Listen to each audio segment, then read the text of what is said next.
एक गांव में एक सभ्य महिला की एक छोटी सी बकरी थी। वो हमेशा एक या अतिरिक्त 2 ब्रेड बनाती थी। वो ये रोटियां भिखारी को देती थी। रोज एक बूढ़ा भिखारी आता है और एक रोटी लेता है। धन्यवाद देने के बजाय भिखारी हर समय बड़बड़ाता रहता था। तुम जो बुरे काम करते हो वो तुम्हारे साथ है और तुम जो अच्छे काम करते हो वो तुम्हारे पास वापस आ जाता है। ये हफ्तों तक चलता है। रोज वही भिखारी आता है और रोटी लेकर वही बड़बड़ाता है। तुम जो बुरे काम करते हो वो तुम्हारे साथ है और जो भले काम करते हो वो तुम्हारे पास वापस आ जाएंगे। वो औरत रोज एक ही बात सुनकर नाराज हो जाती थी। भिखारी ने कभी आभार व्यक्त नहीं किया, एक भी धन्यवाद नहीं दिया।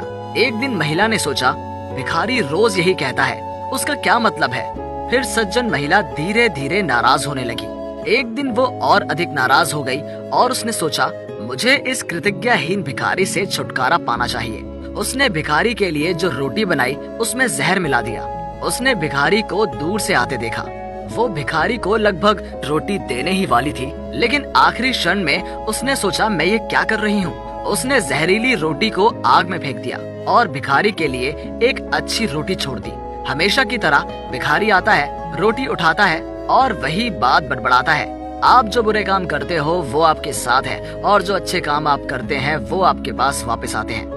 विनम्र महिला फिर से नाराज हो जाती है। उसने सोचा, भिखारी ने फिर से मुझे धन्यवाद नहीं दिया। उसे जहरीली रोटी दे देती तो अच्छा होता। उसी शाम महिला ने अपने दरवाजे पर दस्तक सुनी। उसने दरवाजा खोला तो देखा कि उसका बेटा खड़ा है। उसका बेटा सालों से लापता था। वो पतला लग रहा था। उसके कपड़े फटे और गंदे थे। उसके बेटे ने कहा, माँ, मुझे आखिरकार घर का रास्ता मिल गया। मैं घर से केवल 2 मील दूर था। मैं इस तरफ आ रहा था लेकिन भारी भूख के कारण हिल तक नहीं पा रहा था। एक चमत्कार ने मुझे मौत से बचा लिया। एक बूढ़े भिखारी ने आज मेरी जान बचाई।